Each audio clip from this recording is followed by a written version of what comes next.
On today's podcast, I had the opportunity to chat with 14-year teaching veteran Steph Sperber, who is currently teaching in a middle school classroom. I met Steph in spring 2020 through our Student Centered World Mastermind Facebook group.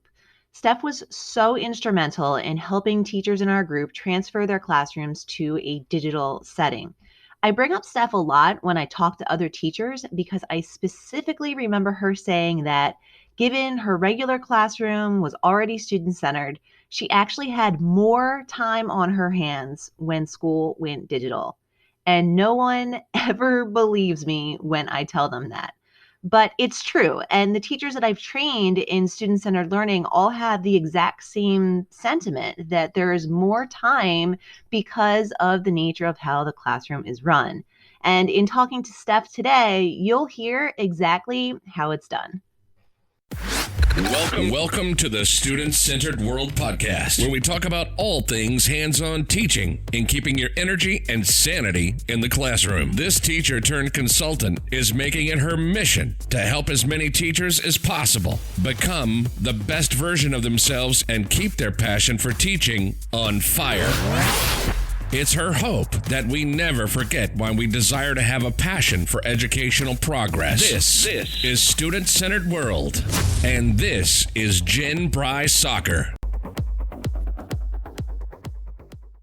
Why don't you give us a little introduction about who you are and where you're from and all of that good stuff? Great.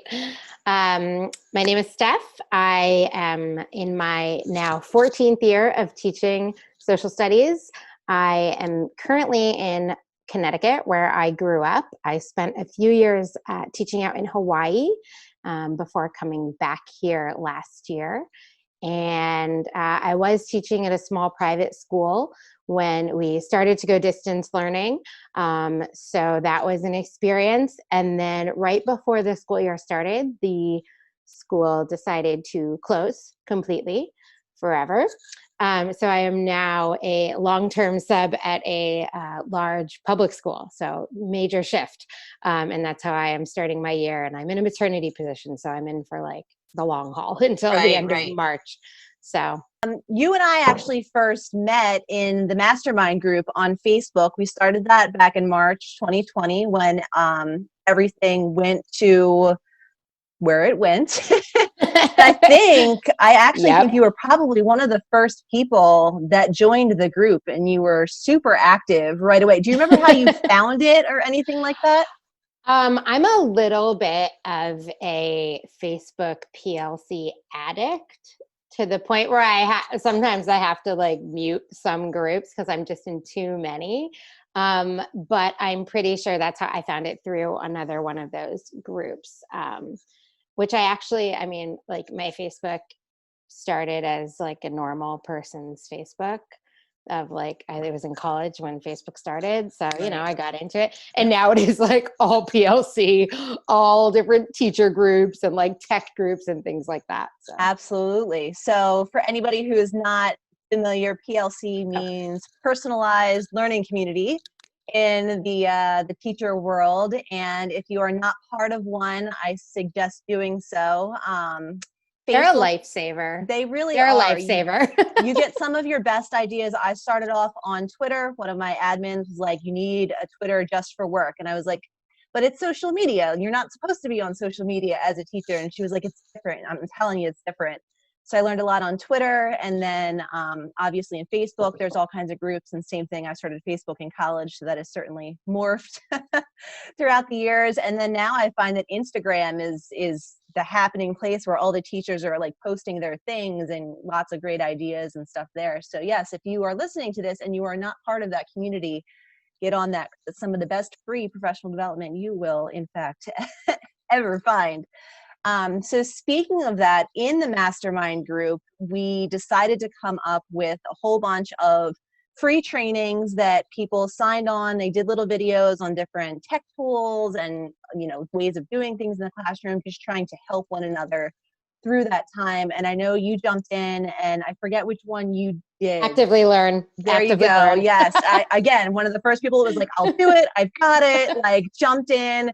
great video. If you're not in the mastermind group, go ahead and join. You can watch that video in there. We wound up with 39 of them, which was fantastic. People were just jumping in and helping one another. And towards the end, people were like, well, what about this? But like nobody knew about that. So just like grabbing them from YouTube and putting them in there. And it was a whole thing, but they are all still there under units if you want to take a look at them.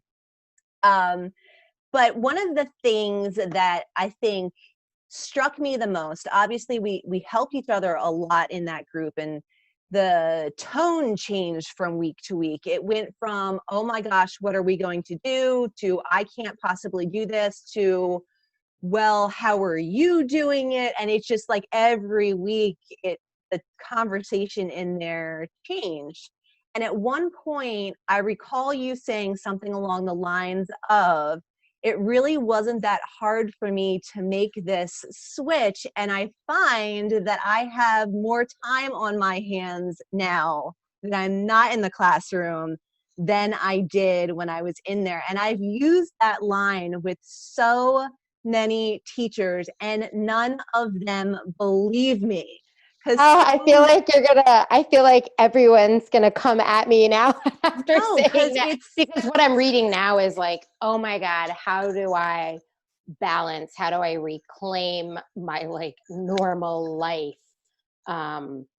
Okay, well, before I get into a response, I'm very defensive. I know the teachers are going to come at me. No, because this is explaining why that's a thing. That's why we're doing this, to explain why it's okay, why it should have been that way.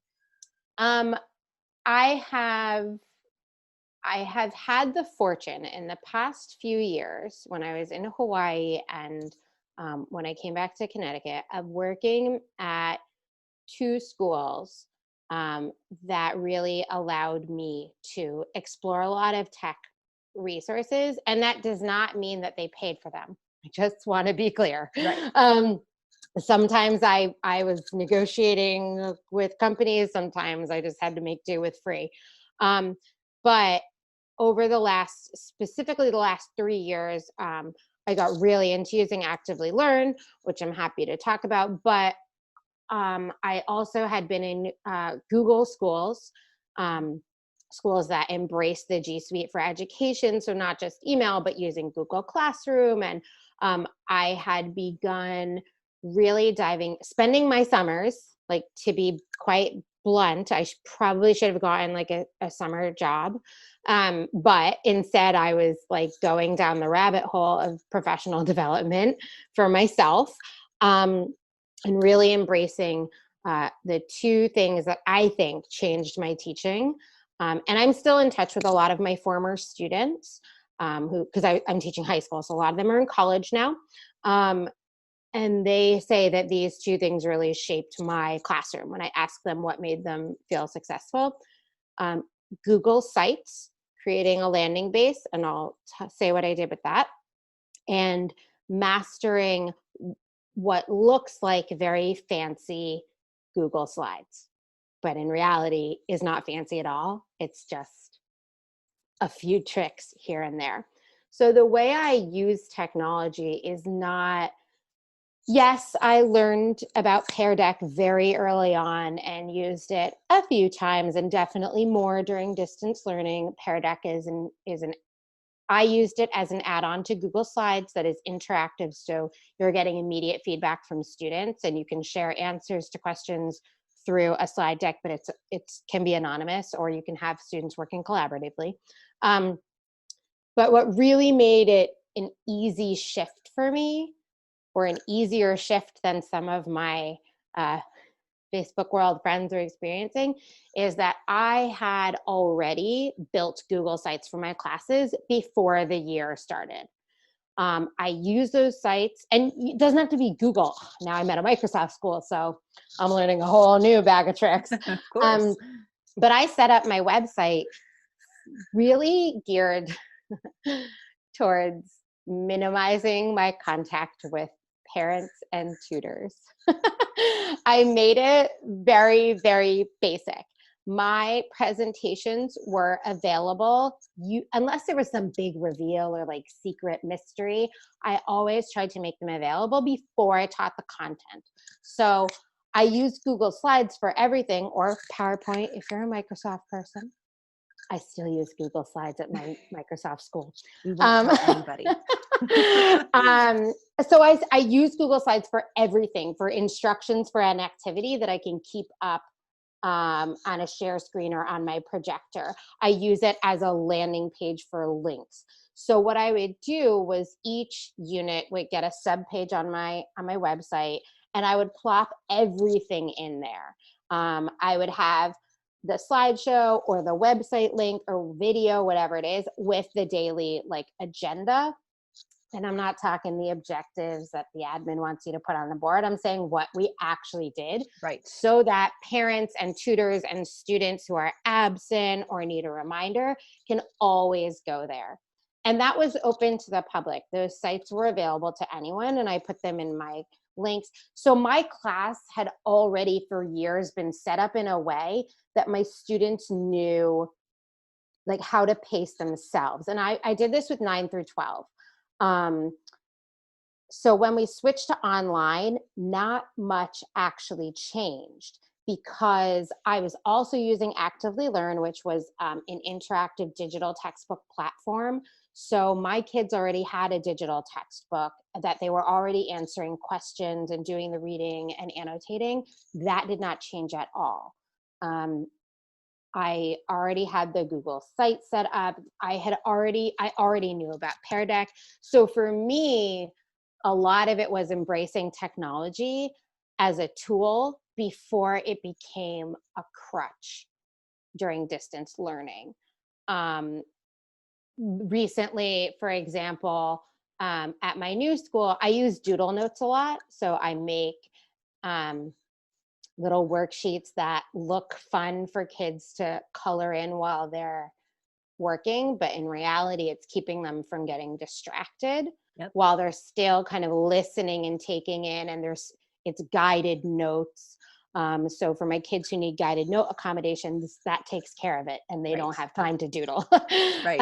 Recently, now that my kids are 1-to-1 and I can't hand things out, I've shifted to putting those in a Microsoft notebook. And if I was at a Google school, I would make them the background of like a Google slide, or make them available so that kids could draw on them with styluses, still interactive. So I think what made it easy for me is that I really embraced interactive technology while I was still in the classroom. And so the small things like, oh, I can't do my stations, but I know how to hyperlink, and I'll just have, I literally one time made a slide. I was smart. Before we left for good, I took pictures of my classroom so that I could use them as a background in a PowerPoint. Brilliant. And put my Bitmoji in, which before this Bitmoji craze, I had always been putting my Bitmoji into my presentations. But I like literally grouped my kids around a table. They can't see my air quotes because it's a podcast, but around a picture of a table.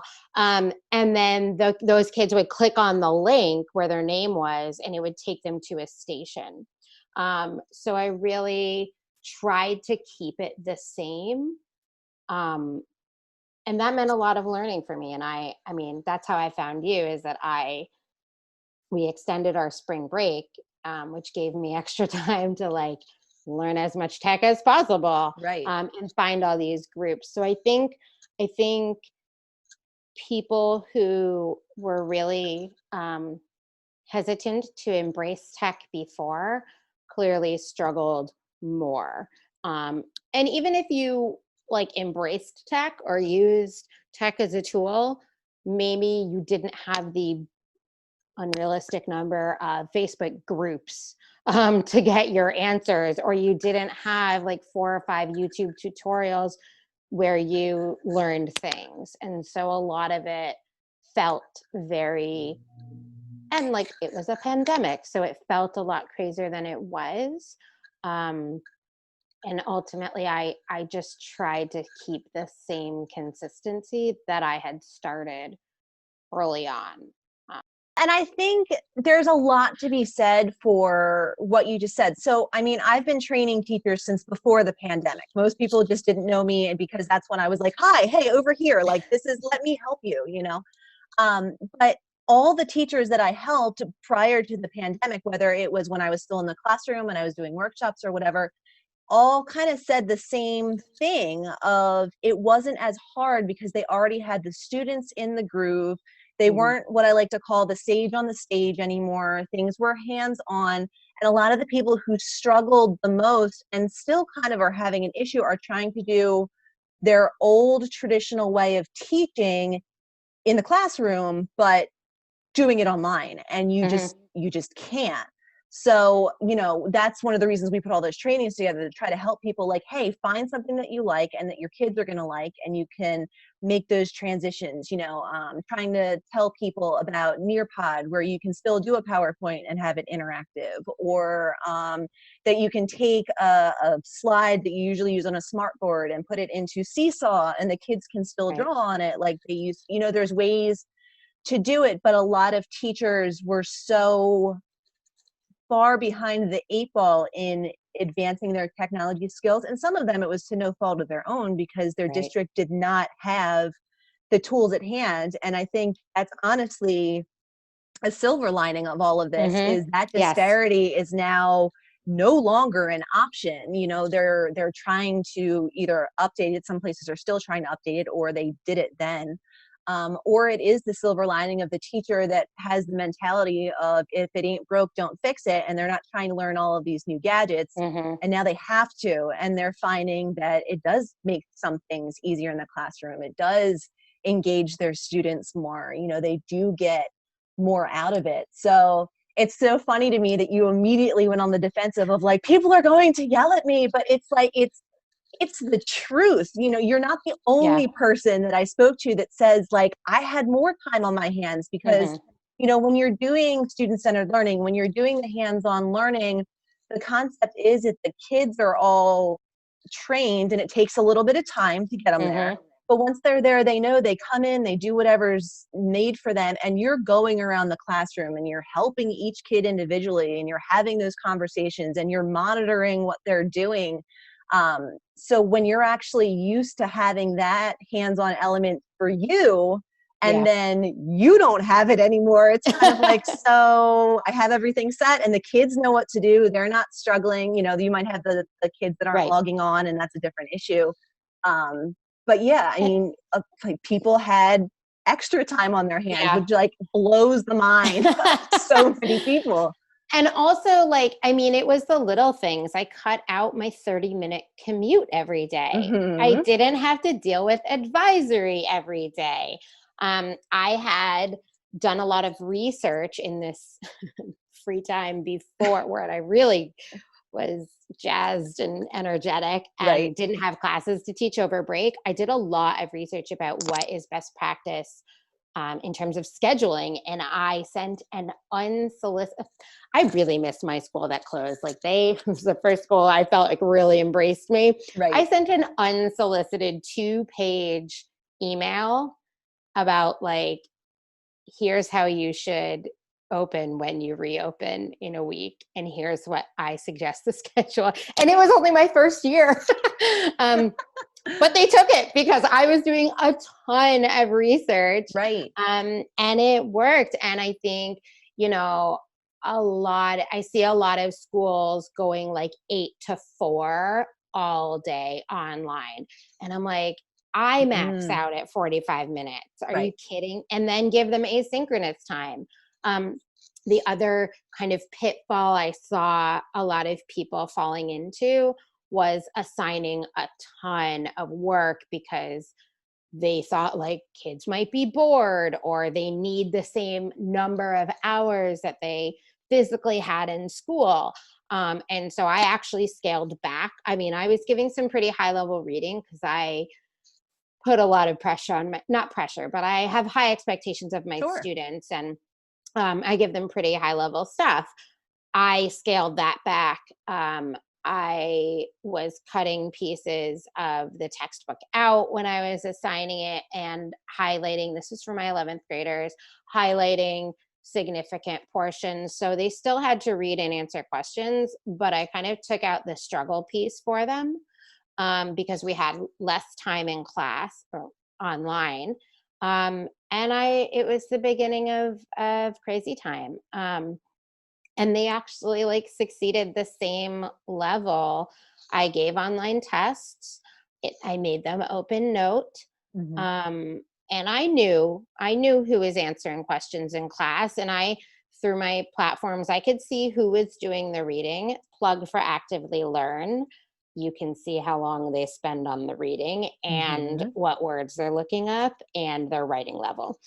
So I knew how long things were taking, and I knew who was translating my ELL kids, how much they were translating versus how much they were really writing their own annotations. And it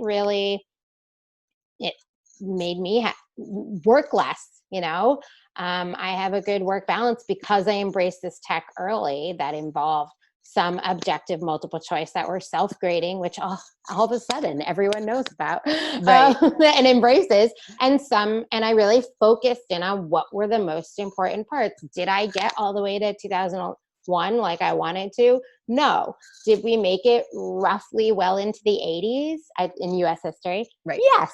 So okay, not 2 decades, not bad. Right. And as a former history teacher, you kind of like slept through those last few decades. Like, this is already in my lifetime. I lived through this part, It's so true. I did get to avoid some awkward Clinton conversations, Right. which I usually have to have with the seniors. But Yep. but honestly, it really was scaling back, using the tech that I knew. I didn't try to learn a million new things. Mm-hmm.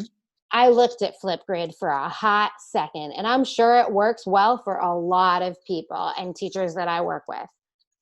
Didn't interest me one bit, didn't touch it. And my kids didn't suffer for it. I used what I knew. I knew what my kids enjoyed because, we did have 6 months together before we went virtual. And I amplified that. And I really just tried to do what I knew they were successful in while still keeping it challenging and meaningful. Because I think if you cop out and you just give them worksheets to do, they'll know and they'll become uninterested. And the worst thing you can do is have apathetic students that are just behind a turned off camera and a muted mic, and you can't tell what they're doing until the class ends and they don't leave the meeting, and then that they're not, or you call on them, they don't respond. And they're not there. Yeah, I think you really have to reset your expectations. And I will acknowledge that, thank God I ended up in a really awesome public school now, because I've been in other public schools that my experience would have been very different. But administrators play a big role in not only access to this tech and allowing districts, what the district allows you to use, but the expectations. You have to understand what the limits are. And that's a lot about reclaiming your time. Like, I'm sorry, this presentation isn't what bells and whistles, but we're going to have a chill day today. Like, I'm not going to do tap dance. Maybe next week when I've had a weekend, I'll do a tap dance for you. But right. And I really, think that that's something that administrators need to realize as well. Sometimes I think they're also trying to just do things as it was and try to keep the continuity, but there's no shame. And I think you actually would get more respect you would get more respect from the staff just from hearing teachers of saying, like, we don't know how this is going to go. We don't know what's going to work. We're going to try this and then we're going to reconvene. I want to hear from you guys to know if this is working. I was talking to one girl and we were going over, I think she was in the group, if I'm remembering correctly, it was a bit ago.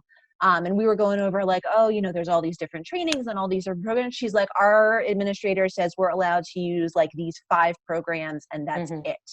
And none of them were really engaging. None of them were really exciting. It was just, finding a way to just give the students the information.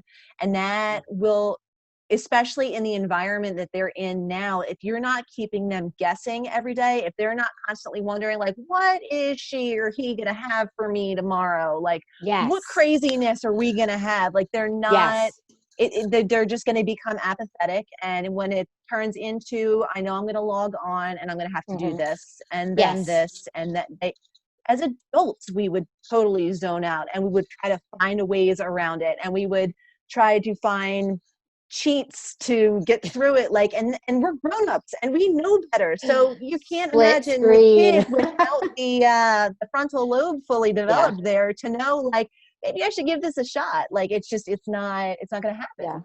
The other thing I did, that is exactly what you were saying, but kind of the reverse. I signed up for a lot of PD in the summer. Did I complete it all? No, but I was ambitious to begin with. Right. I also started a mask business on the side, which really took off, which took away from my PD time. Sure, you did well with that. Unfortunately, yes.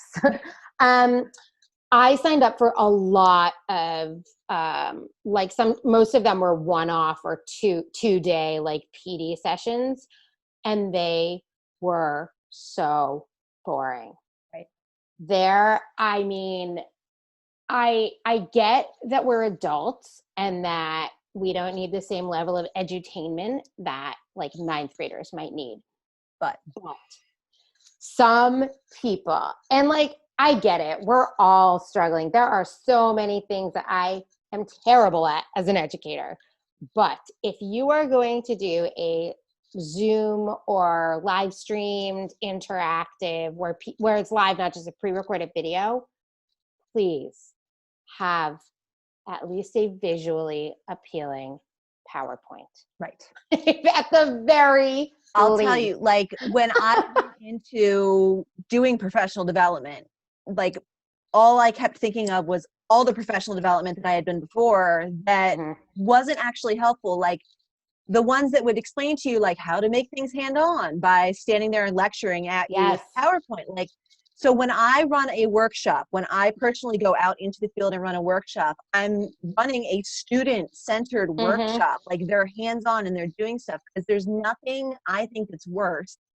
And this doesn't even like have to do with the engagement piece of it. There's nothing I hate more than when you go to a professional development and they talk all about the theory and you're like so gung-ho, like, oh, this sounds awesome. And then they're like, okay, bye.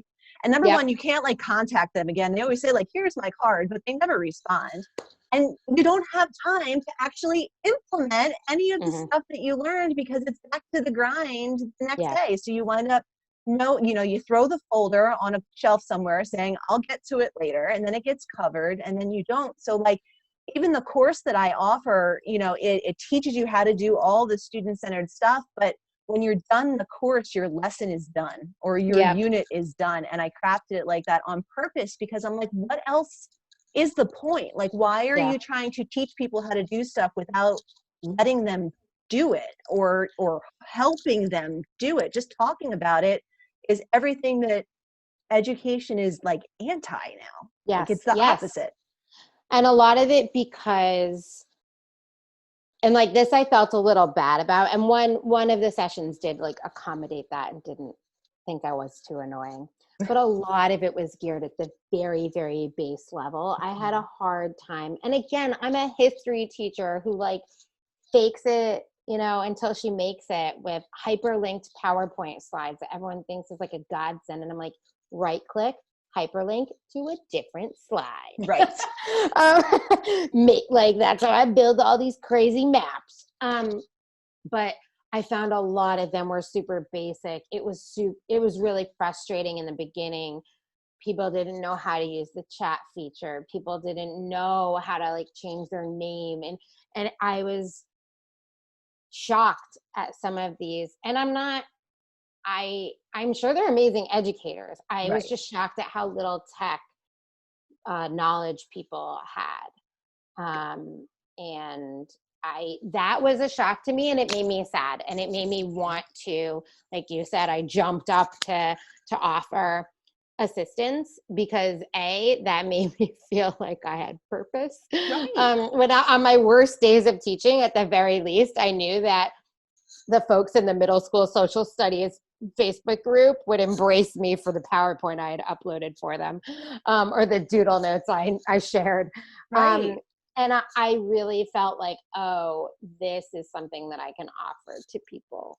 Yeah, I mean, That and that's doesn't take why, much from me, right. That's why but I it's meaningful. transitioned out of the classroom. Like, I Yeah. loved being in the classroom. I loved the students and the aha moments and stuff. But like, I would start doing workshops because people would be like, tell us about this student-centered learning. Mm-hmm. Tell us Mm-hmm. about how this works, because like, we don't get it.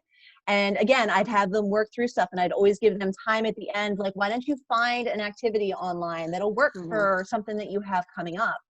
And they'd be like, this is fantastic. I never knew this existed before. Like, my last school district was a CTE district, so like a technical school. Mm-hmm. And there was one of our vet tech teachers that was in there. And I remember he like jumped up and was like, well, it was actually both of them because we had two different campuses. So it was a male and a female. And they jumped up and they were like, we just found a cat dissection, a cat dissection. Like, they were so excited. And they're like, we didn't even know this existed before. And now like, and I was like, yeah. And the more I did that, the more I was like, this is it, because I can help so many kids outside of my own classroom. Yes. And it's not hard. It's not hard to make the change. You just need someone to tell you, like, this is how you do it. Like, this is, like, you like click, and now you have a link. Like, it just seems so simple, but when somebody, you don't know what you don't know.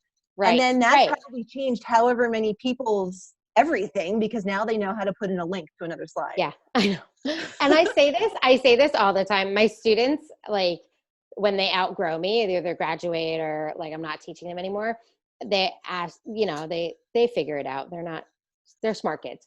I say this all the time. The title of, because I do the same thing. I like beg to offer professional development because it's easier for me to get it all out at once Right. than have admin send people to me. Right. But the title of my professional development, which I stole from I cannot remember where I heard this, but the magician's best trick is fooling you. You don't have to be an expert at everything. You just have to make it look like you are trying, and try a few things that look impressive. When I use, when you say make a video of yourself, I've been using Screencastify for a while because I got tired of explaining the same thing over and over. So I just make a video once and put it on my little website, and then kids knew how to access their grade book or whatever. Right. And parents and tutors. But then it became, well, how do you do this? And I was like, well, let me make you a little video. Right. And like all of a sudden everyone thinks you're like some YouTube star. And I was like, no, I learned this by watching other people, and now I'm just sharing it to you. But it makes such a big difference, especially within your own organization. Because if you're using like the same platform or you're trying to do the same thing, it just makes everything so straightforward. Yes. I spent, before my school closed unexpectedly, I spent all summer really doing almost one-on-ones or small group PDs in my living room on Google Meet. Just coaching them on how to start a Google site, because we knew we were going to be hybrid, or how to use these different platforms. Honestly, you can find so much that is already made. People are really trying to help. Somebody said, how do you make Supreme Court cases? How do you do notes for Supreme Court cases? And my seniors 3 years ago still tell me about their little SCOTUS notice, which was something that I came up with just because I thought I could slide the rhyme. And I like titled a little doodle page worksheet. And like, that's the thing that blew up in the government Facebook group, It's the littlest things that you can contribute that make somebody else's day so much easier. And that's what I found. Just like, find the things that are going to make your life easier. Yes. I hear a lot of concern about, and I agree, like kids, social emotional, it's really hard being isolated. It's hard for adults to be isolated, but honestly, just make it easier for yourself. I tell myself every night when I am spending way too long removing backgrounds from images to put into PowerPoint, way too much time. Right. It doesn't have to be the best you've ever done this year. Absolutely. It does and I think have to be everything that you would And normally do. and when you do switch to a model like this, your Yeah. life gets significantly easier. Yes. Like there's more work beforehand getting Mhm. everything together, but then once you have it, and you Yeah. can tweak it and you can adjust it, but like you're not stressed out in the classroom and you're not stuttering around trying to do Mhm. things, and like the kids, they just fall into knowing exactly what they need to do and they're engaged because again there's always that little mystery, like what's coming up next. Mhm. What are we going to be doing here? You know, it's a game changer. Mhm. It's not hard to adapt at all. The other one I'll say, besides the magician's best trick is fooling you, which I love, is illusion is everything. Mm-hmm. When I build these interactive, so I'll give you an example. Historians, woo. There's like an there's an Iceman that was found in Italy named Uzi, and it's like a big thing. And I do a huge CSI. I put a dead body on the floor, and I have all the evidence scattered around the room, and I have crime scene across the Done front the of my same for the classroom. Renaissance. Right? Yeah, and kids get like so into it, and I was like, how can I do this digitally? Because I knew we were starting off the year remote. I put a map. And I did everything I would normally do. I just reorganized it in a hyperlinked PowerPoint, right? And I've used it before COVID, like a lead up to the American Revolution. It started off, one slide was like the Boston Massacre. And then I had a little button at the bottom that said, do you want to go to the tavern to hear what people are saying? And when you clicked on it, it just brought you to another slide. And you could click on the different people to read primary sources. And then it was like, people want to go to the harbor and dump the tea. Do you want to go? Listen, the kids don't have a choice. Right. They have a note sheet that they're taking notes with, but they do buy have in. a choice. Mm-hmm. They have a choice of which primary sources they read. Mm-hmm. They have a choice. I did like a 1960s music cafe, where I had like 6 different subjects, like the women's movement or Black Panthers or, Woodstock. The kids could go, quote, wherever they wanted. Well, they only had 6 choices. Right. But it gives them the illusion of choice and control. Yes. And that is huge. But and we do this all the time as educators. You orchestrate the entire experience, but they think that they're being given a choice. That is huge. And it does take a little time to set up. But that's like a 3-day activity, and then you don't have anything to do for 3 days. It is the teaching equivalent of asking your kid, do you want to wear the blue coat or do you want to wear the green coat? It doesn't matter because they're still wearing a coat. But the little kid thinks like, ooh, I got to pick. It's like student choice is everything. It's everything. And it doesn't, and you're and it the doesn't one have to who's be choosing, and you're the one who's deciding what they have to choose. So it doesn't have to be scary. Right. Yes. You're making sure that they're getting all of the exact same information. But you're making it seem like, oh, they have options. But you're creating the options. Yeah. The other thing I've discovered recently, that I probably should have done when we first switched, but since I had already had those kids in like real life for 6 months, it wasn't necessary. But starting a new school year, I'm not a fan of bell ringers. I think in a regular classroom, I feel like they waste so much time. But when it takes 10,000 years to take digital attendance, I like that's been driving me bananas. So I've been doing quick 5-question auto correcting. Hear me, folks out there in podcast world. Auto correcting. You can do it with Google Forms, and you can do it with Microsoft Forms and 1,000 other platforms. Multiple choice, straight from the book. I maybe rephrase some things. I'm not reinventing the wheel. Straight from their homework, 5 questions. It'll immediately it'll tell them their score. It's not for credit, so they don't freak out about, will this go in the grade book? but you can share your screen when you're done with attendance and they're done, and you can see how many kids have done it. You can pull up those little pie charts that show how many students you will have saved in your platform, whatever you use, immediate feedback per different class.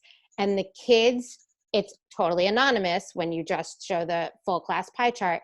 It will change everything because the kids will know exactly what they're not getting, and a little bit of shame goes a long way. Right. And you will know Positive exactly peer what pressure. right, there you go. You will know exactly what you need to review. They get immediate feedback, and best part here, folks, turn up the volume. Just put those questions on the test. Right. Like, don't make it harder for the kids just because you're the adult. This is not Matilda where you need to torture them. Use, not all of them, use some of the same questions, preferably the ones they didn't really get. Right. The ones that were not the easy ones. I mean, go ahead and make them easy, but I usually choose a few home runs and a few that, ooh, you didn't even hear it when I gave the correct answer and you didn't bother to correct yourself. And after a while, my kids get it. And so they know, like, they know to study their old mistakes. Like, right. It's not rocket science. You don't have to constantly be reinventing the wheel. And as a teacher, that's perfect data for you as you're moving forward with your lesson planning. Hey, every single kid got that question wrong. Let me see if I can find a video online. We can slap it into Edpuzzle. We can do whatever with it just to make sure that they hear it a different way, or they see it a different way, or they touch it a different way to make sure that they get it. Yeah, and that's so easy to do with sharing your screen. And I usually, like, it takes me 5 minutes to, like, make those quizzes, but then I don't have to really work that hard to make the test at the end. And it's all self-correcting. Yes. You don't have to sit there forever, like, grading. That was my big It's a plug. game changer. It is, no, and it's true. And all of this has been true. Like, people need to understand that making these switches is not scary. The kids learn better. They're in a generation that doesn't know life before technology. So making these just small changes, finding just a couple of apps or a couple of programs to implement will make your life significantly easier. You'll love being in the classroom again. You'll have better relationships with your students. There will be less that are falling through the cracks because you're able to interact with everyone. It differentiates itself. Like, it does all of the things that we're supposed to be doing in the class. I just did air quotes too. That we're supposed to be doing in the classroom, but it's so hard when you have a class of 30. This makes it easy. Yes. Yeah. And I am now in a middle school, so the chat feature has been disabled. Fair. But when I was at the high school level, the kids, meet them where they're at. And you make a really good point that they have not lived a life without technology, but they are not digital native geniuses. Right. They need guidance and practice. Like, don't throw 30 things at them. Throw 3 at them and use them consistently for at least 3 weeks till they've mastered how to find that stupid worksheet folder, so that you can stop reminding them every day how to find it because it hasn't changed. Right. But honestly, like, they will pick it up. They will figure it out. Absolutely. Just like every teacher who tries will also figure it out. You can do it. I wish that people were less fearful of change. Change is really scary. Change is often, we go through the same emotions as grief of loss, right? Change is hard. And there's this added level of everything else going on in the world. But just first, okay, here's my list. Join some sort of professional community. Join Jen's Facebook group, the mastermind, join any one of, type it into the Facebook search or Twitter. Twitter scares me, but or Twitter or Instagram, whatever it is, even at your own school, make a little club. Find your people who are going to encourage you and motivate you and who have a different skill set. They can teach you something new. Number 2, only pick a few things at a time. It is very enticing to want to master everything. Yes. Especially if you're like me and you want to be seen as like the guru and the coolest and like the most knowledgeable. I have to limit myself because in this sense, I can only be a jack of a few trades. Right. Otherwise, I am king of nothing. Queen of nothing. There you go. But like pick a few. And once you have those down, and once your kids have those down with you, then introduce something new. Number 3, this is a hard one. Do not be afraid to ask, but please ask Google first. Yes. Or YouTube. There are so many tutorials. Just plop the word tutorial onto whatever it is you're trying to learn. You will find it. Right. You will find it. And there are some hyper specific PLC Facebook groups as well. Right. There are grade level, there are tech specific, there are subject specific, tech specific. Like there might be a high school social studies teachers using Google Meet, Right. And use the search feature. Search first because there is so much out there. Yes. And lastly, I think I'm up to 4. Don't worry.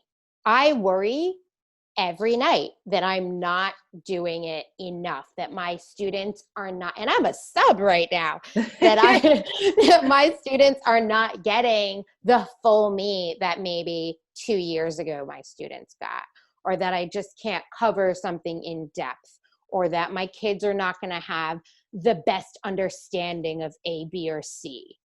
But this year, if they're enjoying learning and they're moving forward, that's what I need to remember. If they're laughing and if they send me an email saying, hey, I heard about this on the news, they mentioned this national park we stopped, that's it. That's the win. Right. And I will leave you with this. This is not on the list, but you just reminded me. Make your kids laugh. I think I already said it, but like I said, I've been subbing and I'm bouncing around between 11th grade and 8th grade, which has its own mental issues for me.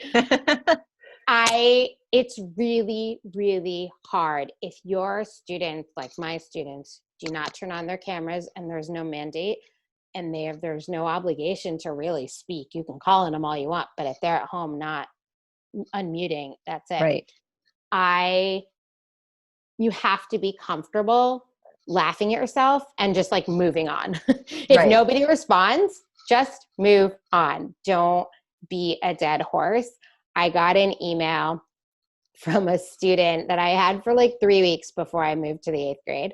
And she said, I just want you to know that I do laugh at your jokes and at the GIFs you put in the PowerPoints, and I really like them. But I think it would be too awkward to unmute myself just to laugh. That's fair. Like that was it. That was the email. Like we're out here laughing. We just don't want to unmute. And like, that's basically all I wanted. Are they going to remember like Reconstruction? Hopefully. But in reality, I made like the first 3 weeks of a crazy school year fun for them. And to be honest, that's what I've got. And I mean, even if you think back to your favorite teachers when you were in school, like you don't remember the moment where they're teaching you content. You remember the goofy thing that happened or the thing that made everyone laugh. And right now, we really need to be worrying about their mental health, our mental health, and the best thing that you can do while you're trying to actually do, the teaching part of your job is to make everyone laugh. Yep. For sure. All right. Well, thank you so much for joining us. So since you mentioned your Facebook and your PLN and everything, if anybody wants to find you, mine is stalking you in the mastermind group, what would be the best way for them to find you? I really don't have a digital profile, unless you count my Etsy store. You can But plug it. no, It's fine. You do masks. We all need it's masks. they're masks for teachers. They're geared towards content. I have math, science, English, and history, and elementary school. It's Steph's Quilty Pleasure on Etsy. But no, in reality, just join the student-centered mastermind, and I'm in there. And you can stalk her that way. You can Awesome. stalk me that way. Yeah. If you look in the units and you look at the actively learned video, I speak at warp speed about how much I love this. Like, I don't get paid by them, this platform. But no, I'm happy to, when you post about this, I'll tag myself. There you go. And everybody will know People where can you ask me are. questions. Yeah. All right. So thank you then for being with us tonight. Thanks for having me. It was great.